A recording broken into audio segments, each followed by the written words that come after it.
karena tidak sesuai dengan proses legislasi. Ini diadakan tertutup, Bapak Ibu. Pak, Pak. Anda mendorong. Teman-teman, bagaimana kita kemudian hari ini direpresif? Kami menjalankan. Hentikan, Bapak Ibu.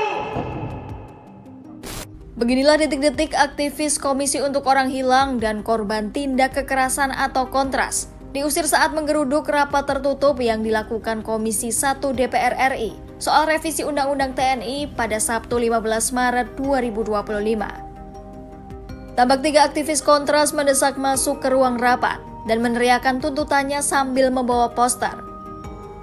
Saat berada di ruang rapat, para aktivis meneriakan agar rapat dihentikan karena tidak sesuai dengan proses legislasi. Namun saat menyampaikan tuntutannya, para aktivis tersebut didorong staf berbaju batik hijau untuk keluar dari ruangan. Bahkan Kepala Divisi Hukum Kontras Andri Yunus terjatuh karena didorong oleh petugas yang berjaga. Setelah terjatuh, ia langsung bangkit dan kembali meneriakan orasinya. Karena tidak sesuai dengan proses legislasi. Ini diadakan tertutup, Bapak Ibu. Pak, kasar, Pak. Anda mendorong. Teman-teman, bagaimana kita kemudian hari ini direpresif? Kami menjalankan fungsi pengawasan sebagai masyarakat sipil. Bapak Ibu yang terhormat, yang katanya ingin dihormati tapi justru menyakiti rakyat, hentikan proses pembahasan RUU TNI. Hentikan! Hentikan, Bapak Ibu!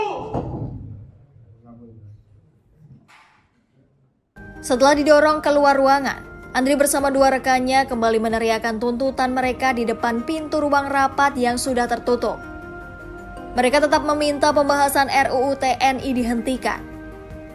Koalisi masyarakat sipil tersebut menganggap pembahasan RUU TNI di Hotel Fairmont Jakarta sebagai bentuk rendahnya komitmen terhadap transparansi dan partisipasi kepada publik.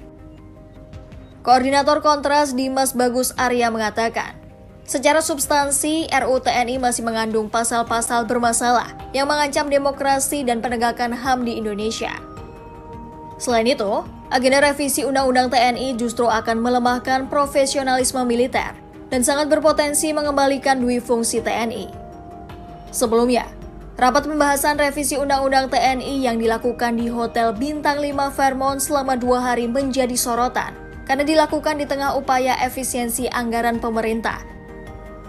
DPR dan Kementerian Pertahanan menggelar rapat 2 hari di Hotel Fairmont yang hanya berjarak 2 km dari gedung Parlemen Senayan, Jakarta. Selain rapat yang diadakan di Hotel Bintang 5, perubahan Undang-Undang TNI ini juga mendapat sorotan dari banyak pihak. Adapun, perubahan Undang-Undang TNI akan mencakup penambahan usia dinas keprajuritan hingga perluasan penempatan prajurit aktif di kementerian atau lembaga. Secara spesifik, revisi ini bertujuan menetapkan penambahan usia masa dinas keprajuritan hingga 58 tahun bagi Bintara dan Tamtama. Sementara itu, masa kedinasan bagi perwira dapat mencapai usia 60 tahun. Selain itu, ada kemungkinan masa kedinasan diperpanjang hingga 65 tahun bagi prajurit yang menduduki jabatan fungsional. Revisi Undang-Undang TNI juga akan mengubah aturan penempatan prajurit aktif di kementerian atau lembaga. Download Tribun X sekarang, menghadirkan lokal menjadi Indonesia.